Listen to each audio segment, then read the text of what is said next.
Constable RRB group D आदिम जाति तथा अनुसूचित जाति विकास विभाग के छात्रावास एवं आश्रम प्रबंधन, इन तीनों विभाग के नौकरियों पर मिलने वाले जो लाभ हो सकते हैं और भर्ती की जो संपूर्ण जानकारी है उसको हम इस वीडियो में देखेंगे।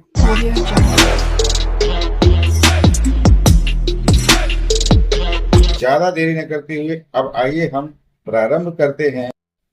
आरपीएफ कांस्टेबल, इसके बारे में हम कुछ जानकारी देखते हैं। आरपीएफ कांस्टेबल में कई तरह के लाभ मिल सकते हैं, तो देखिए इसमें क्या क्या लाभ हो सकते हैं। नौकरी की जो सुरक्षा की बात किया जाए तो सरकारी पद होने के कारण, ध्यान दीजिएगा, सरकारी पद होने के कारण आरपीएफ में नौकरी की सुरक्षा बहुत ही अच्छी होती है।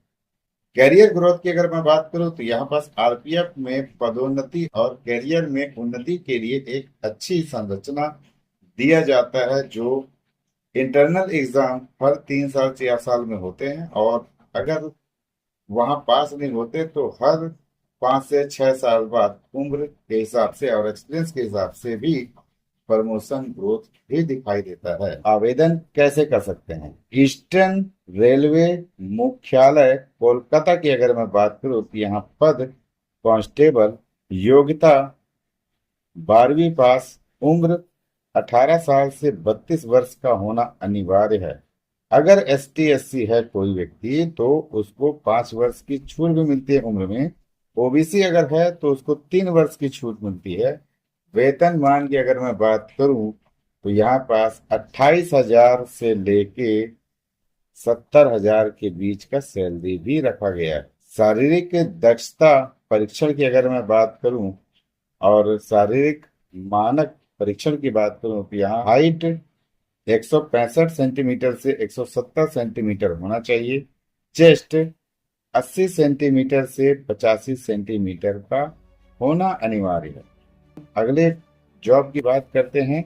रेलवे ग्रुप डी भर्ती होने वाले हैं तो उसमें उम्मीदवारों को क्या क्या फायदे मिल सकते हैं, आइए हम उसके बारे में विशेष चर्चा करते हैं। पहले भर्ती होने वाले उम्मीदवारों को महंगाई भत्ता, दैनिक भत्ता, परिवहन भत्ता, मकान किराया भत्ता, रात्रि ड्यूटी है उसका भत्ता, चिकित्सा सुविधा और ओवर टाइम भी मिलता है। इन पदों पर भर्ती होने वाले उम्मीदवारों की जो सैलरी की बात किया जाए तो 18,000, 20,000, 22,000 से स्टार्ट होता है इनकी सैलरी। वहां से लेके 25 से 30,000 प्रति माह ये कमा सकते हैं इन बेनिफिट्स के अलावा। ग्रुप डी से ग्रुप सी में प्रमोशन के लिए लिखित परीक्षा भी होता है, जो इंटरनल एग्जाम होते हैं हर 3 साल 4 साल में होते हैं, या फिर उसमें अगर पास नहीं हो पाए तो 5 से 6 साल में एक्सपीरियंस के बेस पे भी होता है। इन पदों पर भर्ती के लिए कंप्यूटर आधारित टेस्ट भी होता है, शारीरिक दक्षता भी होता है, यहाँ दौड़, लंबी दौड़, मेडिकल जांच भी होता है, फिर उसके बाद डॉक्यूमेंट वेरिफिकेशन वगैरह होते हैं। ये सारे बहुत से ऐसे पड़ाव होते हैं जो ग्रुप डी के लिए पार करने होते हैं। पद का नाम ग्रुप डी रहेगा। योग्यता 10वीं पढ़ा हो या 12वीं, 10वीं 12वीं होगा तो भी चलेगा, 10वीं बस पढ़ा है उसका भी हो सकता है, 12वीं पढ़ा है उसका भी हो सकता है। वेतनमान की अगर मैं बात करूं तो यहाँ पास 5,200 ग्रेड पे मिलता है। सैलरी जो होता है वो स्टार्ट होता है 20,000 से लेकर 30,000 के बीच में। आदिम जाति तथा अनुसूचित जाति विकास के छात्रावास एवं आश्रम प्रबंधन से संबंधित है। आइए हम देखते हैं कि आखिर में होता क्या है। छात्र छात्राओं के लिए एक छात्रावास यानी आश्रम भी उसको कह सकते हैं, ये स्थापना गवर्नमेंट के द्वारा किया जाता है। छात्रावास यानी आश्रम 3 स्तर के होते हैं। आश्रम प्री मैट्रिक छात्रावास और पोस्ट मैट्रिक छात्रावास भी होते हैं। छात्रावास आश्रम इसको कहते हैं, वो छात्राओं के लिए भी होता है और कुछ छात्रों के लिए भी होता है। अनुसूचित जाति तथा अनुसूचित जनजाति के छात्रों के लिए सरकार की कुछ और विशेष योजनाएं भी रही हैं, जैसे एकलव्य आदर्श आवासीय विद्यालय, पोस्ट मैट्रिक छात्रवृत्ति। यहाँ पास आदिम जाति तथा अनुसूचित जाति विकास विभाग छात्रावास एवं आश्रम प्रबंधन में जो निकला है पद वो है प्यून का।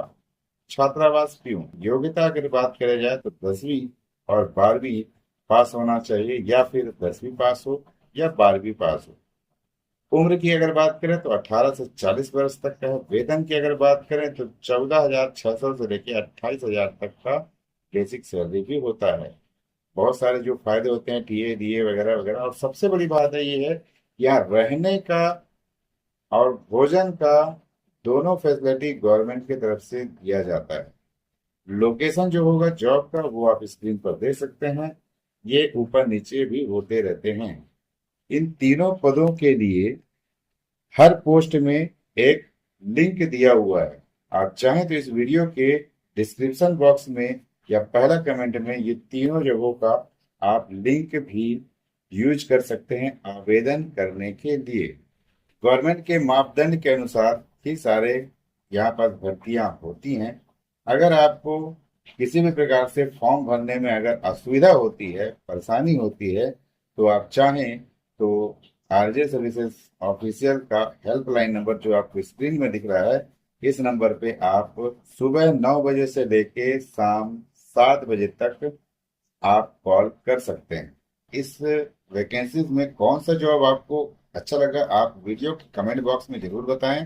ज्यादा से ज्यादा अपने दोस्तों को, अपने परिचितों को आप शेयर करें, ताकि उनको भी इस जॉब के बारे में जानकारी हमारे इसी यूट्यूब चैनल पे आपको मिलेंगे। तो वीडियो अगर आपको अच्छी लगी हो और जानकारी आपको अच्छी लगी हो तो इस वीडियो को लाइक सब्सक्राइब तो जरूर करिएगा। आप जितने भी परिचय वाले हों जिनको लगता है ये जानकारी अच्छी हो सकती है, अगर आपको पूरी तरह समझ में आई है तो ये चीजों को समझाने और जानने के लिए आप उन्हें भी शेयर कर सकते हैं।